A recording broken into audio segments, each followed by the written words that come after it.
Because I'm hearing like, yeah, they don't give us, if y'all don't give us what we want, like, we said no. That's a possibility for real.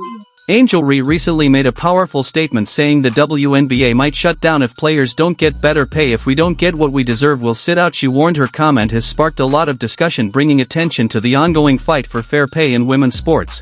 Average is losing $25-30 million a year, and these women are coming, if we don't get what we want, if we don't get what we deserve, if you got what you deserve, you'd be paying to play in the WNBA. While the talk of a boycott stirred up the league, Caitlin Clark took a different approach. Instead of drawing comparisons between the WNBA and NBA, she focused on the exciting growth happening.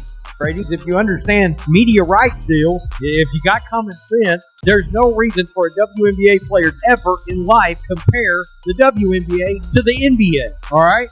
Even as bad as the NBA's ratings have got, they're still better than the majority of all WNBA games. Next voice you heard that right. Angel Reese isn't just asking for better pay, she's warning that she'll shut down the WNBA if players don't get paid more. On her asterisk unapologetically Angel asterisk. Jaane Carrington was on with Angel Reese on a podcast when Angel Reese sent a message out there threatening to set out. Good Lord.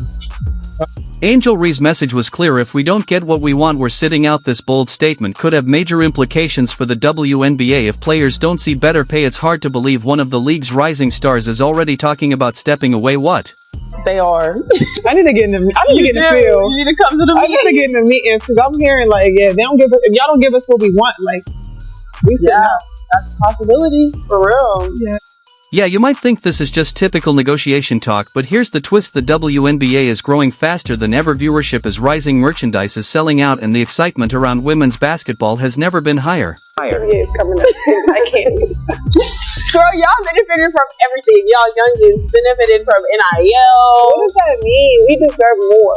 Of everybody. I agree. I agree with that. So we gotta get this up. Yeah, we gotta get up. Y'all gotta do something. Y'all gotta do something. But the women coming in, not this year, but next year. Or the ones coming this year will still be in the rookie contract. The ones that the year after, they probably gonna be making more than this. Next voice, here's a reality check that Angel Reese might be missing. The WNBA has never made a profit in its 28-year history, not even once. The NBA has been covering the league's costs just to keep it afloat. This creates a big gap between what players expect and the financial challenges the league is up against. They're going to risk ruining a good thing. The last thing they need is some sort of work stop. The numbers speak for themselves. The WNBA loses between $25 to $30 million every year. Even with NBA support, these financial losses make it hard to justify raising salaries. You can't give out money that isn't there anyway. This is just a bad look for the WNBA. Angel Reese just wants content for her podcast. She's playing checkers, and what's really happening here is that Angel Reese's thread highlights a misunderstanding of sports economics. Professional leagues pay athletes based on the revenue they bring in. That's why NFL players earn more than AF players. Premier League footballers make more than NLS, and these women are talking about if we don't get what we want, if we don't get what we deserve. If you got what you deserve, you'd be paying to play in the WNBA, and NBA players make more than do NBA players. The current CBA talks will shape the league's future through 2026, so now is the time for careful, thoughtful thinking. After nearly 3 decades of financial struggles, the WNBA is finally gaining ground. Viewership is up, sponsors are taking notice, and arenas are filling up. Angel Reese's boycott threat shows she's thinking short-term when the situation requires a longer-term strategy. A strike now could hurt the league's growth just as it's starting to take off. While fighting for fair pay is important, how it's done is just as important as the goals. This push for higher salaries might make it seem like players are being impatient or even greedy. Oh, of course, you know.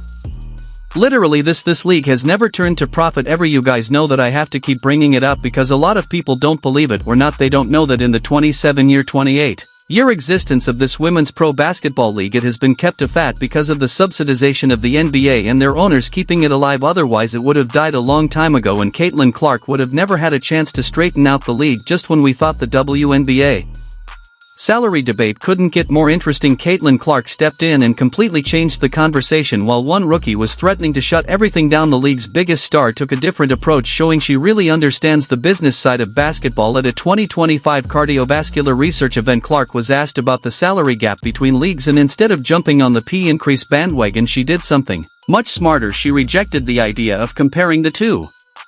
Leagues altogether OENT her and Caitlin Clark, and I'm going to tell you very solid answer from Caitlin Clark because she's asked about comparing the WNBA to the NBA when it comes to things like sour, and Caitlin Clark, well, let's just say she doesn't agree with Angel Reese. Just I'm not huge on comparing the WNBA to the NBA. I don't think that's fair, Clark said right away. By shifting the focus from unrealistic demands to something more productive, she's taking a much more thoughtful approach. Instead of dwelling on what's lacking, she's shining a light on the remarkable progress that's already been made. Clark went on to highlight just how far women's basketball has come, adding, I think where the WNBA is right now is pretty Caitlin Clark. Comparisons between the league is pointless. Bravo, somebody's got a brain. She says she is focused on how the WNBA can keep growing. Quote, I'm not huge on comparing the WNBA to the NBA. I don't think that's fair. While not everywhere here, take a moment to really think about that. The player with the most leverage to make demands is choosing to celebrate growth and acknowledge progress. That's not just good PR, it's a smart business strategy. I'm not huge on comparing the WNBA and the